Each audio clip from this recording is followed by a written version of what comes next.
You got the certifications, now you're trying to land a role. You're getting interviews, but you're not landing the role.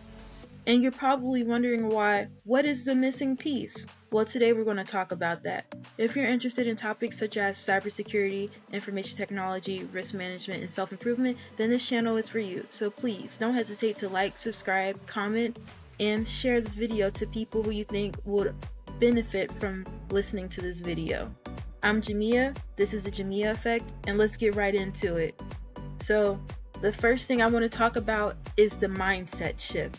That is the key component, is the mindset shift. So when you go into these interviews, yes, they're looking for tools, and do you know how to utilize them, what tools you're familiar with, but the main thing they're really looking at is, do you think like the position you're aiming for?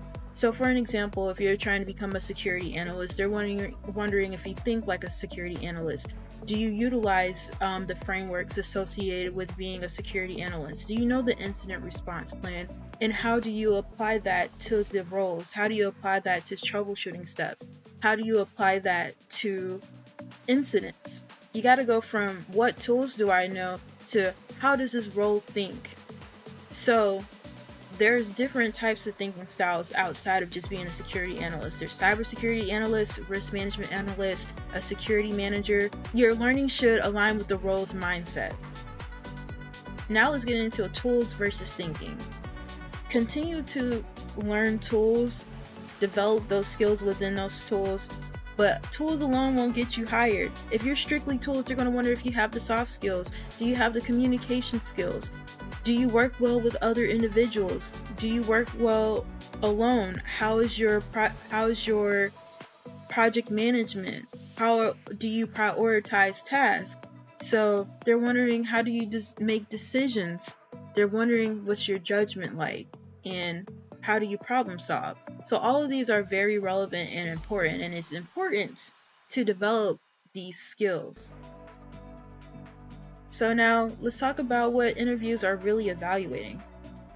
They're evaluating how you troubleshoot problems, how you approach uncertainty, whether you understand responsibility versus accountability, and how you make decisions, whether you think in structured ways or non-structured ways. So now let's get into responsibility versus accountability. So in security analyst roles, you're more so responsible rather than accountable. Responsible is a person that is doing the work. And accountability is a person that owns the outcome. These are typically the business owners.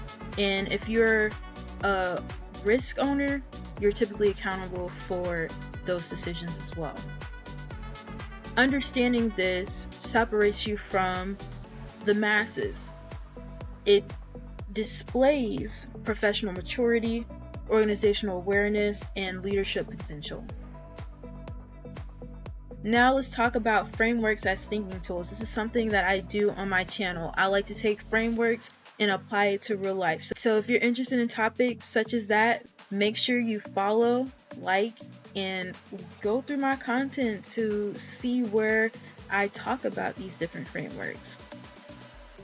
So thinking and frameworks help you identify risks, prioritize issues, and communicate clearly.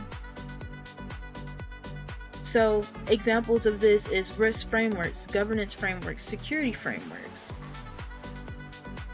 So how can this help you land a role?